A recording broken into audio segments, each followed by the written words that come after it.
Halo teman-teman dan rekan-rekan semua, apa kabarnya hari ini? Semoga dalam keadaan sehat ya.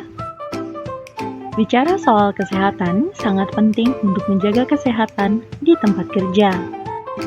Karena berbeda dengan kecelakaan, sakit akibat kerja biasanya tidak langsung dideteksi dan baru akan terasa efeknya dalam jangka waktu yang panjang. Misalnya, dengan menjaga kondisi tubuh untuk selalu sesuai dengan standar ergonomi agar bekerja tetap nyaman dan tidak menyebabkan cedera atau sakit di kemudian hari. Lingkungan kerja umumnya juga dipenuhi oleh tekanan yang akan membuat pekerja tidak memiliki kesejahteraan psikologis yang optimal. Hal ini tentunya dapat menyebabkan pekerja mengalami stres dan burnout. Sebagai tempat di mana banyak individu menghabiskan sebagian besar waktunya, perusahaan atau organisasi juga perlu memperhatikan kondisi lingkungan kerja yang akan mendukung kesejahteraan psikologis karyawannya. Lalu, seperti apa cara atau tips untuk menciptakan lingkungan kerja yang sehat? Sebelum kita masuk ke pembahasannya, jangan lupa untuk klik tombol like, komen, dan subscribe untuk mendukung kami dalam membuat konten menarik lainnya.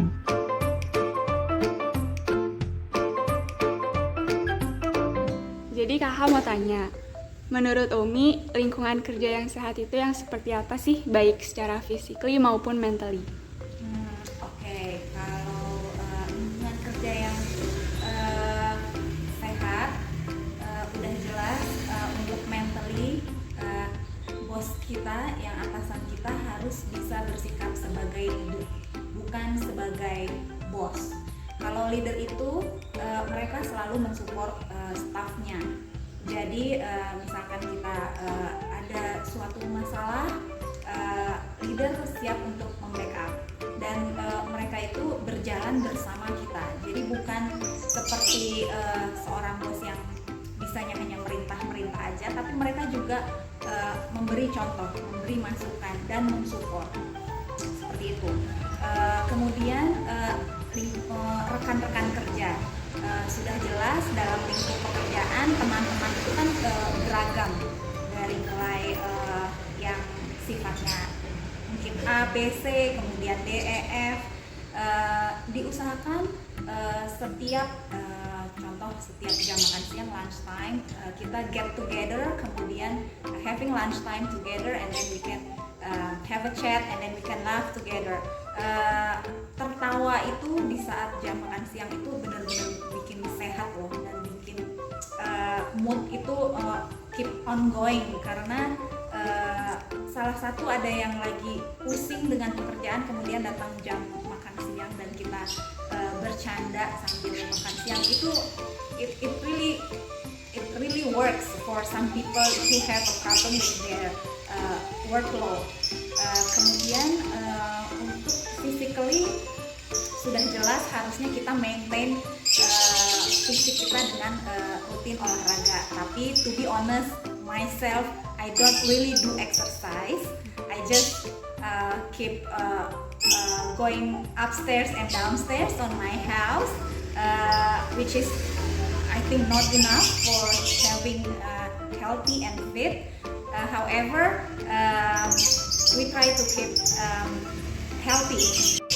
Kalau untuk di lingkungan kantor, kalau pas WFO sudah pasti meja kerja, kursi, kemudian WHS, if you know WHS, Work and Health Safety, di kantor saya sangat diperhatikan. Jadi nggak ada tuh misalnya tumpukan buku yang akan nanti nyandung kaki, atau kemudian ada barang-barang yang diselip-selipin di pojok, atau mungkin ada ada tetesan air, tumpah air minum dan lain sebagainya. Itu benar-benar diusahakan untuk tidak ada seperti itu, karena itu melanggar peraturan. It can be a breach in my office if we have something like that. So untuk physical healthiness, we keep our office very clean, and there is also no paperwork after we finish our work. So yes, I think that's that's a healthy environment and fit, keeping fit for everybody, and then keep alert when you have a friend, you have a colleague who have a problem. Just keep sharing and having some ideas from your colleague, and then I think that will be a fantastic environment for work. Thank you. Halo Tante. Hai Kakak Nay. Ya, jadi aku mau tanya nih Tante. Tante kan sebagai pekerja kantoran aktif nih. Menurut Tante, lingkungan kerja yang sehat itu yang kayak gimana sih? Baik secara physically maupun mentally. Menurut Tante,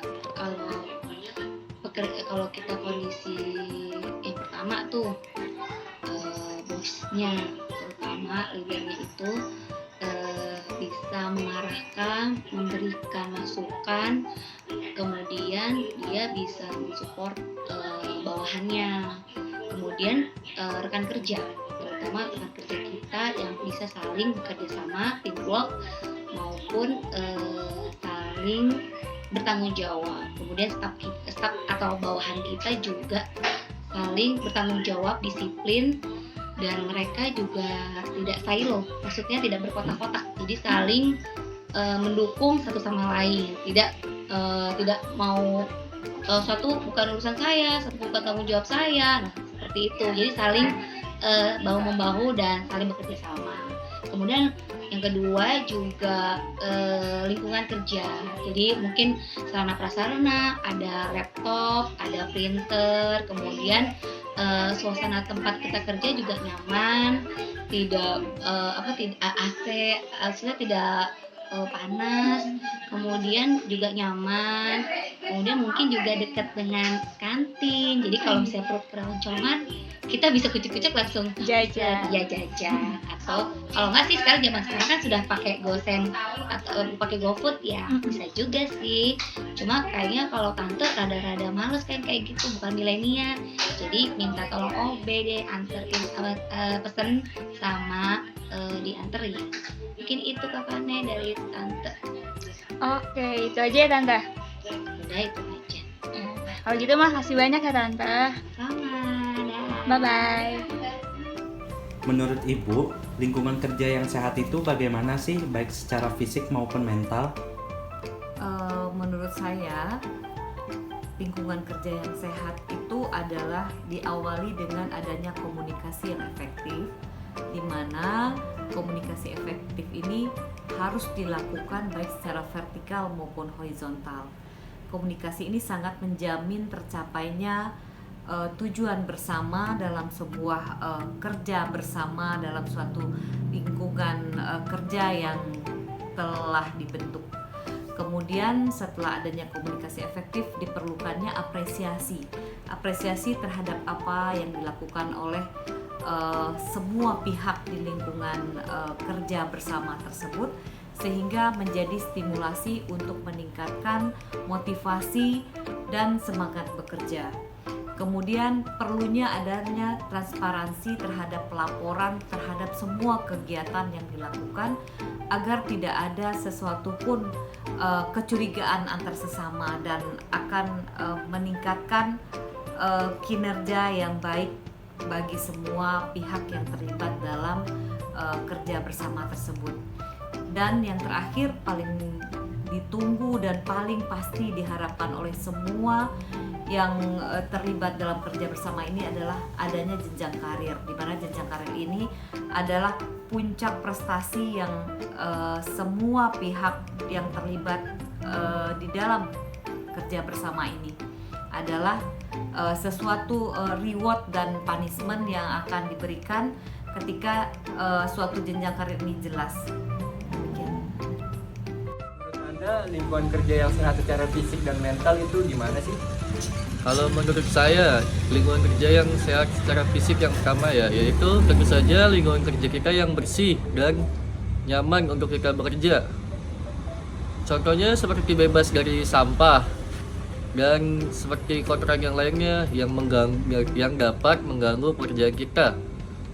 Tentu saja dengan seperti itu kita dapat bekerja dengan nyaman. Selanjutnya yaitu tentu saja jam kerja kita yang teratur ya. Apabila jam kerja kita tidak teratur juga kesehatan kita akan terganggu. Selain itu juga kita biasanya mendapat makan siang untuk saat bekerja. Yang kedua yaitu secara mental. Itu lingkungan kerja yang sehat secara mental, yaitu tentu saja ada atasan dan bawahan serta member lain yang saling bekerja sama. Yang pertama yaitu atasan kita dapat mengatur membernya dengan baik, begitu pula dengan membernya dapat mengikuti perintah atasannya dengan baik. Yaitu saling mensupport satu sama lain antara atasan dengan bawahan untuk mencapai suatu tujuan dari perusahaan tersebut. Sekian, terima kasih. Tanpa berlama-lama lagi, ini dia useful tips to create a mentally healthier workplace. Pertama-tama, apa sih kesehatan mental itu? Menurut WHO, kesehatan mental merupakan keadaan sejahtera di mana setiap individu menyadari potensi dalam diri, dapat mengatasi tekanan normal dari kehidupan, dapat bekerja secara produktif dan baik, serta mampu memberikan kontribusi kepada komunitasnya. Lalu, bagaimana cara untuk menjaga dan mengoptimalkan kesehatan mental di tempat kerja? Menurut Litterfield, Stitzel, and Gies tahun 2014, terdapat 5 pilar dalam tempat kerja yang sehat secara psikologis, yaitu kepemimpinan yang suportif, kejelasan peran, keterlibatan karyawan, pengembangan dan pertumbuhan, serta antusiasme. Kepemimpinan yang suportif. Sejauh mana para pemimpin mengerti kebutuhan-kebutuhan karyawan dan menyediakan sebuah lingkungan yang memicu keterlibatan, pengembangan, dan dukungan karyawan. Kejelasan peran. Kejelasan peran berarti sejauh mana karyawan memiliki sense of purpose dan mengetahui apa yang diharapkan dari mereka. Keterlibatan karyawan. Keterlibatan peran berarti sejauh mana karyawan berkolaborasi, berbagi ide-ide, dan mengatasi persoalan bersama menuju ke pemahaman bersama dan satu tujuan. Pengembangan dan pertumbuhan. Pengembangan dan pertumbuhan berarti sejauh mana organisasi menghargai usaha karyawannya dan menyediakan pembelajaran yang sesuai serta kesempatan untuk berkembang. Antusiasme. Antusiasme ini meliputi elemen emosional karyawan ketika berada di tempat kerja seperti motivasi dan komitmen mereka, termasuk antusiasme individu dan kerja tim. Dengan memerhatikan kesejahteraan psikologis individu di lingkungan kerja, perusahaan atau organisasi tidak hanya akan membantu individu agar lebih produktif, melainkan juga akan berkontribusi terhadap kinerja perusahaan secara keseluruhan. Oke, sekian dulu video kali ini. Semoga apa yang ingin kami sampaikan dapat tersampaikan ya. Terima kasih yang sudah menonton sampai akhir. Jangan lupa like, komen, dan subscribe. Bagikan juga video ini jika Anda rasa informasinya bermanfaat. Sampai jumpa.